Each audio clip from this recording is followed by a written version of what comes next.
Well, I have a sort of suggestion, and that is this: that before we decide either to save the planet or to destroy it, we pause for a moment of silence. I don't mean that kind of grim silence which one observes when somebody says, such and such a famous person has just died, and we'll observe a moment of silence in his honor, and everybody frowns and thinks very serious thoughts. That's not silence at all. I mean real silence, in which we stop thinking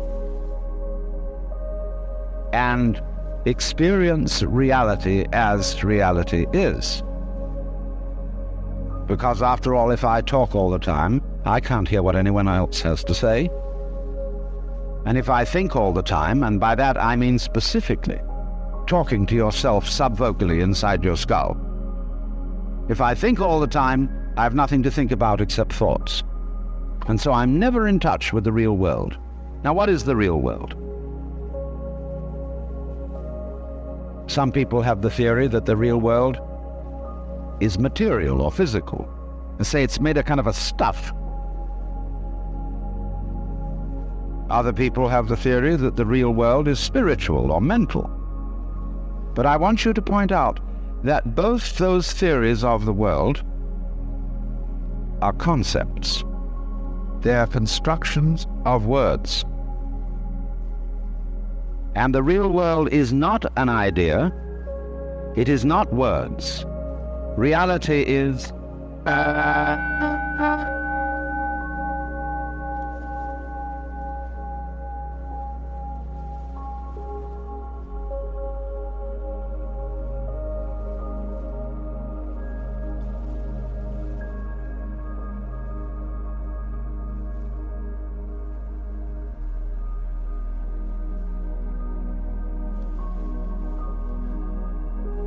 You'll find, therefore, that if you get with reality, all sorts of illusions disappear. And I will mention several illusions that have not this kind of existence.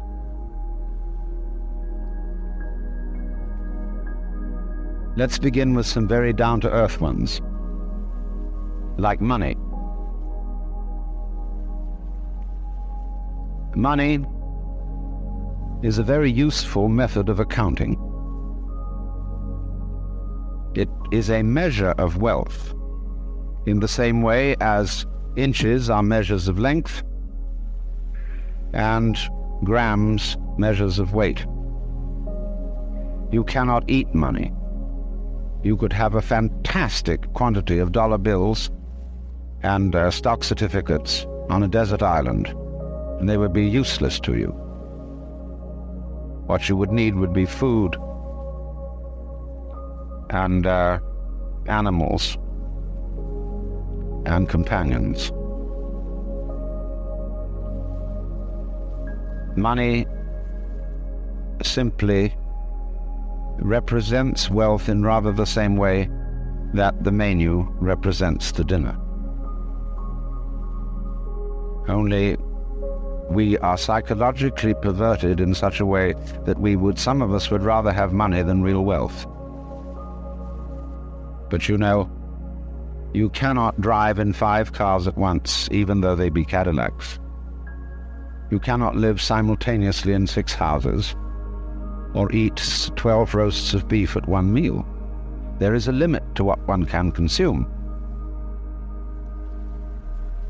So that's one of the sort of confusions I'm talking about. Another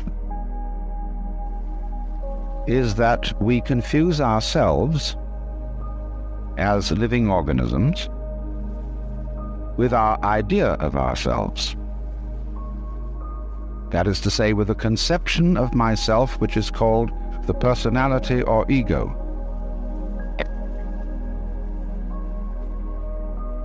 That is what we have been told we are.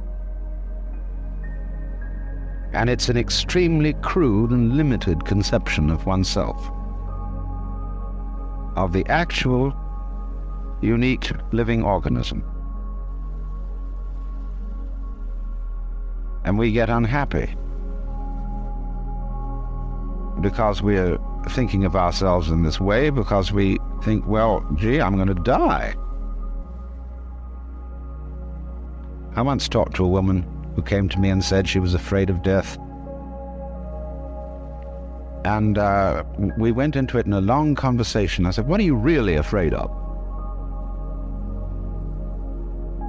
And she thought it over, and he said, do you know, what I'm going to be afraid of is what other people are going to say. They're going to say, poor old Gert, she couldn't last it through. Because you see, who you think you are is entirely dependent on who people have told you are. You're not that. Then another thing that bothers us is time. Most people nowadays say, I have no time. Of course you don't. Because you are not aware of the present. You know, the present is represented on your watch by a hairline that is as thin as possible, as is consistent with visibility. And so everybody thinks the present is, instead of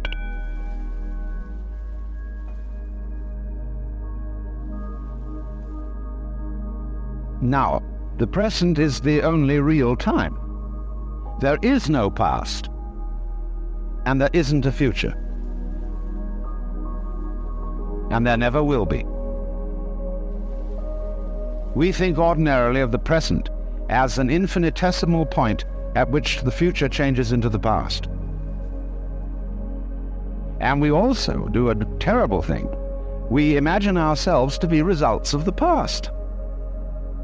And we're always passing the buck over our shoulders, like when God approached Adam in the Garden of Eden and said, hast thou eaten of the fruit of the tree whereof I told thee thou shouldst not eat?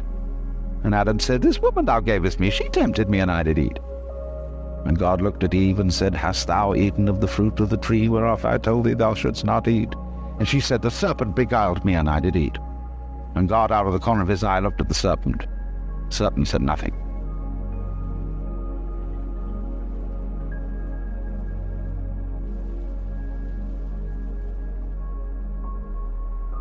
So you see, we're always passing the buck.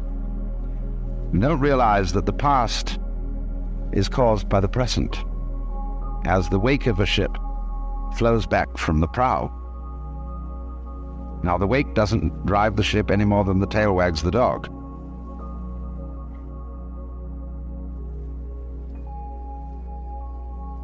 But we've all got excuses. Oh, my mother had a fit while she was carrying me in the womb. They didn't bring me up right. And then they go to the mother and say, how is it that you could have been so irresponsible with your children? And she says, well, it was my parents who didn't bring me up right. And so everybody passes the buck. But the truth of the matter is, it all begins here. This is where the creation begins. And you're doing it and won't admit it. Because, of course, you're all God in disguise. Jesus found that out, and they crucified him for saying so. So this is a very odd thing for Westerners to understand, and particularly for Americans. Because we are so fixated on the future. When we say we want to put something down, we say it has no future. Well, do you? Much better to have a present. Because if you don't, it's useless to make plans. Because when they work out, you won't be there to enjoy them. You'll be thinking of something else. So we realize that we are living out of now and throwing the past behind us.